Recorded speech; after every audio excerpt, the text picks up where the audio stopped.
Começa agora um programa que traz tudo sobre o livro mais lido em todos os tempos. Apresentamos O Som do Livro.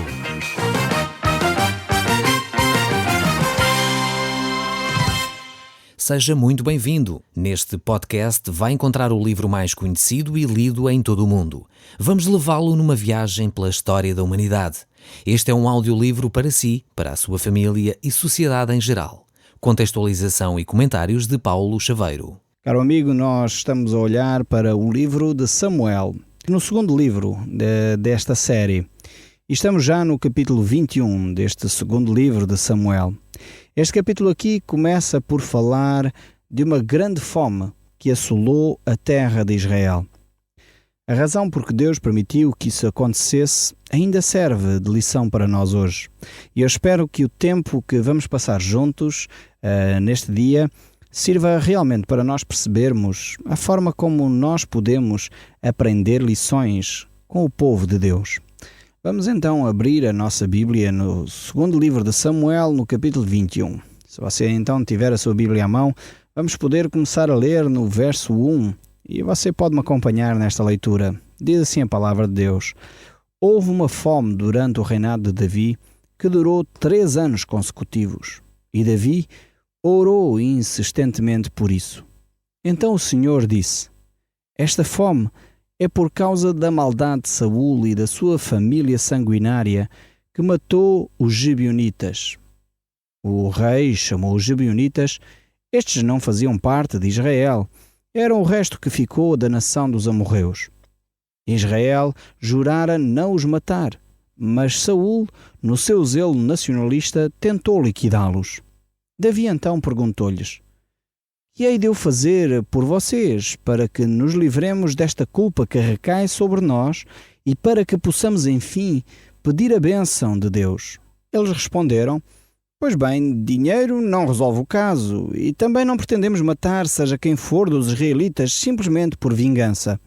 Então Davi perguntou: Então que posso eu fazer? Digam-me o que acham e eu falo-ei. Eles então responderam: Dá-nos 7 descendentes de Saul, esse homem que procurou destruir-nos, e enforcá-los-emos em Gibeão, a cidade daquele que foi do rei Saul. Está certo, farei isso, disse o rei Davi. No entanto, poupou Davi Mefibosete, filho de Jonatas e neto de Saul, devido ao juramento que fizera a Jonatas. Temos aqui este texto, uma passagem bastante curiosa. Primeiramente, nós notamos aqui que esta situação remonta, digamos, ao tempo de Josué. Não sei se está lembrado da história em que os gibeonitas, de uma forma muito astuta, enganaram Josué e dessa forma fizeram um contrato, um acordo com Josué. Naquela altura, realmente Josué deu a sua palavra que nunca faria mal a este povo, a estes gibeonitas. E a palavra realmente era uma palavra séria, era uma palavra de honra e essa palavra permanecia de geração em geração. Eu creio que uma das primeiras lições que nós deveríamos aprender aqui é realmente sobre este aspecto, que infelizmente se tem vindo a perder ao longo da nossa história, das nossas gerações. As gerações mais recentes pouco valorizam a palavra de honra. Infelizmente assistimos a situações em que pessoas até fazem contratos escritos, mas depois dão o dito por não dito. E aquilo que disseram primeiramente agora desmentem, e isto é triste assistir a este tipo de situações. É triste nós assistirmos isto a acontecer, inclusive é com líderes, que muitas vezes dizem uma coisa, a seguir dizem outra e praticamente não assumem os seus compromissos. As nações e as pessoas, de alguma forma, foram perdendo ao longo da sua história esta característica tão importante que era a palavra de honra, que no fundo tem a ver com o falar verdade, com o ser íntegro, com o ser honesto consigo próprio e com os outros. Isto torna-se extremamente difícil lidar com situações e com pessoas quando, na realidade, as pessoas usam falsidade, usam mentiras, enfim, desmentem aquilo que acabam de afirmar, não dando, no fundo, crédito nenhum às suas próprias palavras. Isto leva a uma situação de desconfiança uns dos outros. Hoje há pessoas que se sentam a mesas de conferências, procuram de alguma forma reformular aspectos para a paz mundial, mas na realidade o assunto perde-se pela base. Quando as pessoas não são capazes de assumir os seus compromissos até ao fim, quando os indivíduos de uma nação não são capazes de assumir aquilo que disseram até ao fim, até às últimas consequências, aí é difícil que líderes de nações depois façam diferente. Era bom que realmente hoje em dia os nossos líderes tivessem atitudes como Josué teve, e que realmente os juízes que vieram a seguir de Josué mantiveram esse relacionamento, esse compromisso de não fazer mal a este povo. Entretanto, apareceu Saul, um homem que realmente não tinha palavra, um homem que desrespeitou o acordo que Josué havia feito muitos anos antes, e por essa razão o povo de Israel estava agora de alguma forma a receber em troca o facto de Saul ter agido de má fé, ter agido de uma forma dolosa, de uma forma que comprometeu a integridade do povo de Israel. E por esta mesma razão Deus chamou a atenção a Davi, que era um homem justo e um homem equilibrado nas suas posturas.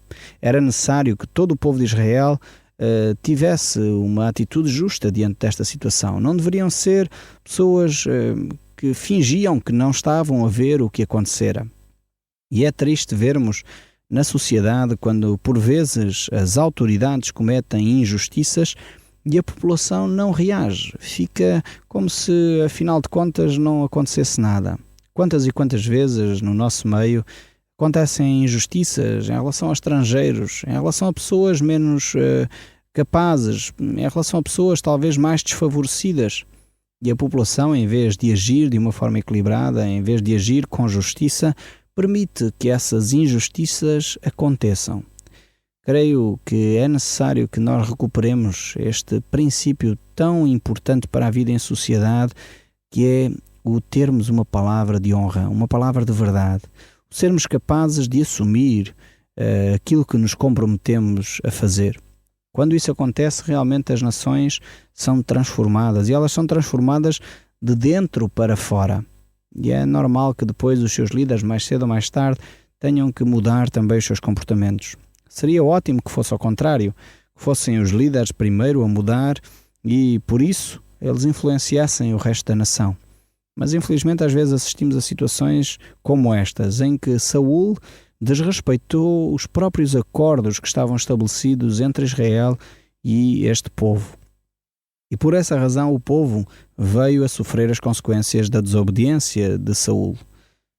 Os atos dos indivíduos normalmente têm sempre consequências em outras pessoas.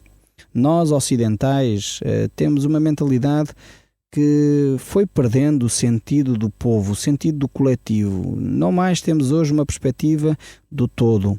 Temos uma perspectiva extremamente individualista, extremamente egoísta. Pensamos que tudo gira em torno de nós. Quando na realidade nós deveríamos perceber que nós somos um povo e nós precisamos de ter esse sentido de unidade. Não num sentido negativo. Infelizmente, às vezes, quando se fala em termos de identidade de um povo, as pessoas levam logo para extremismos no sentido de nacionalismos xenófobos e racistas, mas não é nesse sentido que eu estou a falar. Nós, como povo, necessitamos de recuperar a nossa identidade. E essa identidade deve ser restaurada em torno de causas comuns, em torno de propósitos. E é triste ver que a nossa nação, quando pensa em si própria como nação, temos que recuar quase 500 anos para ver alguma coisa de significativo que o povo português fez. Talvez, na melhor das hipóteses, recuamos 20, 30 anos até ao 25 de Abril. E é pena que o povo português tenha perdido o sentido de unidade, o sentido de povo, o sentido de causa comum. Eu creio que necessitamos urgentemente despertar em nós esse sentido do coletivo. Isso só acontece quando nós não olharmos para os nossos interesses particulares, quando nós não agirmos simplesmente por interesses político-partidários ou por interesses económicos de uma forma egoísta. necessitamos de olhar para o nosso povo e resgatar esta ideia de coletividade, esta ideia de povo como um todo e não de indivíduos isolados no seu cantinho. Eu creio que isso acontece e quando isso acontece, realmente a nação ganha com isso. Nós vemos que quando olhamos para a Bíblia, Deus chama a atenção os povos como um todo. Se você olhar para a Bíblia, vai encontrar Deus chamar a atenção à nação do Egito, chamar a atenção à nação da Babilônia, à Assíria, à Grécia, a Roma, a Amon, a Moabe, a Israel. E Deus trata com estas nações como se elas fossem um só indivíduo. Ou seja, na Bíblia está muito presente este sentido de coletividade, do sentido de grupo, o sentido de povo. E nós necessitamos resgatar esta ideia de novo. Eu creio que quando nós tivermos de novo este sentido de povo, percebermos que nós como povo português temos uma identidade própria, temos uma cultura própria, temos uma língua própria e devemos lutar por causas comuns, certamente a nossa nação terá muito a ganhar. Eu creio que quando os nossos líderes a nível nacional perceberem que há vantagens em defender a identidade do nosso povo, há vantagens em podermos olhar e ter um propósito comum como uma nação, certamente isso poderá trazer um grande benefício para a nossa nação. Mas muitas vezes é necessário talvez que os nossos governantes, os nossos líderes, tenham uma atitude semelhante a esta de Davi. Aprendam a ver também as nossas fraquezas e a assumir as nossas fraquezas, as nossas dificuldades e a confessá-las até. Arrependendo-se talvez de situações que são erradas no nosso passado.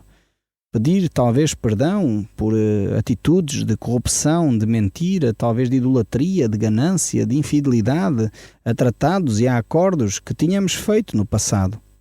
Quando os nossos líderes aprenderem a confessar esses erros, a admiti-los, certamente nós teremos muito a beneficiar com isso. É bom que os nossos líderes não continuem a encobrir, a apoiar ou a incentivar até atitudes de corrupção, de ganância, atitudes que realmente levam o povo à sua autodestruição. Todos nós teremos a beneficiar com líderes que têm atitude como Davi, que reconheceu o seu erro, reconheceu o erro dos seus antepassados, dos líderes que estavam antes dele, e de alguma forma agiu no sentido de remediar a situação, de repor a justiça no seu devido lugar. O texto bíblico continua neste capítulo 21, no verso 8, a dizer: mas deu-lhes os 2 filhos de Rispa, Armonim e Mefibosete, que eram netos de Saul, através de sua mulher Aia. Também lhes entregou 5 filhos de Merab, filha de Saul, mulher de Adriel, e que tinham sido criados pela sua irmã Mical. Os homens de Gibeão enforcaram-nos nas montanhas perante o Senhor. Portanto, os 7 morreram junto no princípio da colheita da cevada. Rispa, a mãe dos 2 homens, estendeu um saco de sarapilheira sobre um rochedo e ali ficou aguardando os cadáveres durante toda a estação da cega, para evitar que as aves de rapina os despedaçassem de dia e também os animais selvagens de noite os comessem. Davi, ao saber que ela tinha feito, mandou que os ossos dos homens fossem enterrados no túmulo de Quis, o pai de Saul. Ao mesmo tempo enviou um pedido à população de Jabes-Gileade para que lhe trouxessem os ossos de Saul e Jónatas. Eles tinham furtado os corpos de uma praça pública de Bet-San, onde os filisteus os tinham pendurado depois de terem morrido na batalha no monte Gilboa. Foi dessa forma que os seus ossos lhe foram trazidos. O Senhor respondeu às orações e fez terminar aquela fome. Vemos mais uma vez aqui que Davi age com justiça e equilíbrio nesta situação. Davi era um homem que amava muito a Jónatas, era um grande amigo de Jónatas, estava muito próximo com ele. Como diz o povo, era unha com carne. E ao saber daquilo que fizeram a Saul e a Jónatas, ele quis de alguma forma dar um funeral condigno a Saul e a Jónatas, apesar de Saul ter sido um homem que agiu de uma forma errada, como vimos aqui. E de alguma forma, mais uma vez, Davi está a procurar agir com justiça diante desta situação. E ele procura honrar até aquelas pessoas que de alguma forma foram ingratas, foram injustas, foram incorretas, como Saul, mas mesmo assim ele age com equilíbrio, age com justiça. E vemos que o texto bíblico continua no verso 15. Uma vez que os filisteus estavam em guerra com Israel e que Davi mais os seus homens se encontravam no aceso da luta, o rei ficou exausto e muito fraco. Is-Bonete, o gigante, cuja lança pesava mais de 5 quilos e que trazia uma nova armadura, aproximou-se de Davi com a intenção de o matar. Mas Abisai, o filho de Zeruia, chegou-se a tempo e matou o filisteu gigante. Na sequência desse incidente, os homens de Davi disseram-lhe: "Nunca mais voltarás a combater. Por que razão havíamos nós de correr o risco de se apagar a luz de Israel?" Mais tarde, durante uma guerra com os filisteus, também em Gob, Sibecaio, o Zatita, matou Safé, um outro gigante. E ainda noutra peleja, no mesmo sítio, em El-Aman, matou o irmão de Golias, o Giteu, cuja lança era tão grande como a viga de um tecelão. Noutra altura ainda, em que os filisteus e os israelitas estavam a combater em Gat, um gigante com 6 dedos em cada mão e em cada pé, injuriava a nação de Israel. Jonatas, sobrinho de Davi, o filho de Simeia, irmão do rei, matou-o. Estes 4 gigantes pertenciam à tribo dos gigantes de Gat. Foram, pois, mortos por elementos das tropas de Davi. Nós vemos que aqui Davi continua a sua luta pela conquista da terra de Israel. Mas vemos, no entanto, que ele já está bastante fraco. É um homem que as suas dificuldades físicas começam a ser manifestas, pois certamente a idade já avançava e já não era tão ágil na batalha. Os seus generais então recomendam que ele se retire para serem eles, no fundo, a pelejarem por ele. E vemos também que Davi, podíamos dizer que era um gigante ainda maior do que estes que eles tinham que combater. Davi, na altura que combateu com Golias, ele mostrou a sua fé em Deus e mostrou como ele era um gigante, não em termos de estatura física, mas em termos da sua fé para com Deus, em termos da sua capacidade militar, em termos das suas habilidades e da sua inteligência. Realmente, Davi era um gigante enorme, que conseguia depositar a sua fé em Deus e isso o tornou num grande homem. Vemos que realmente ele tinha esta atitude de dedicar toda a sua vida nas mãos de Deus. O propósito de Davi realmente era poder levar o povo a viver de uma forma saudável, de uma forma livre, no fundo, na sua própria nação. E os homens de Davi, ao perceberem que ele já não tinha a habilidade necessária, então eles disseram para que ele se retirasse do campo de batalha, pois eles não queriam perder, no fundo, o seu grande líder.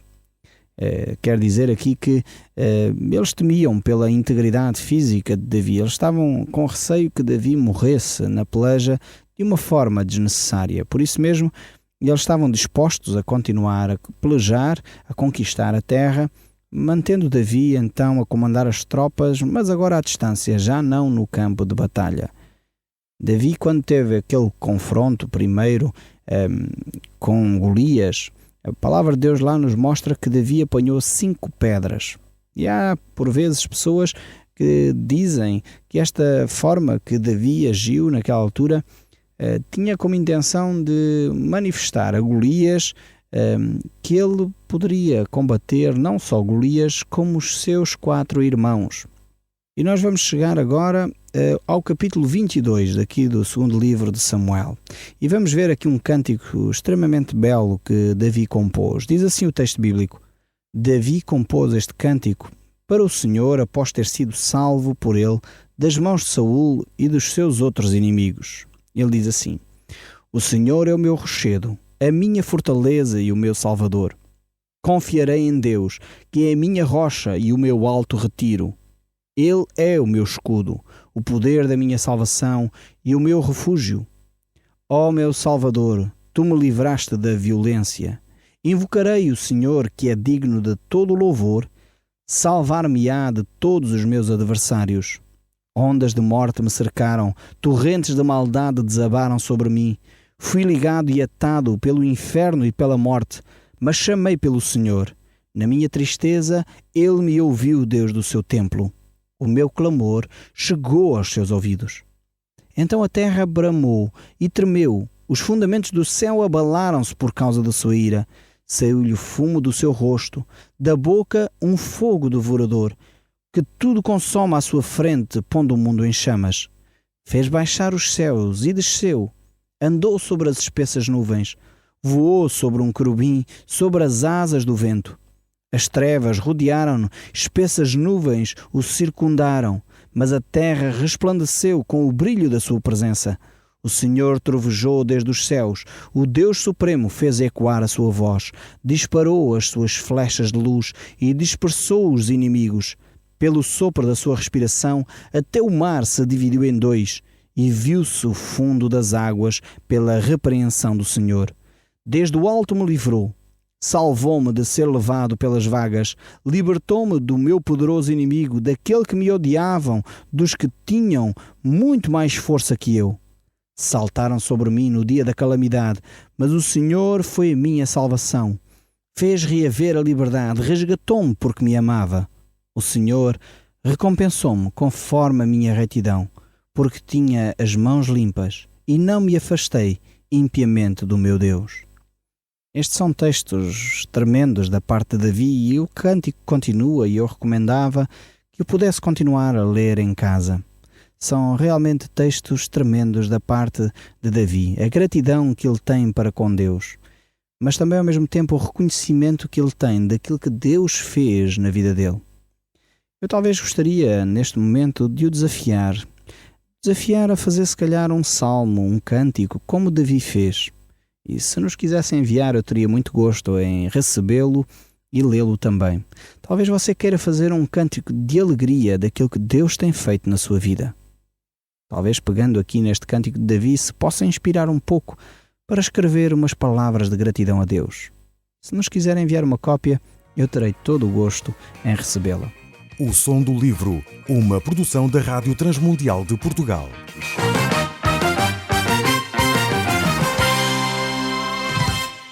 RTM. Conhece todos os nossos programas em rtmportugal.org.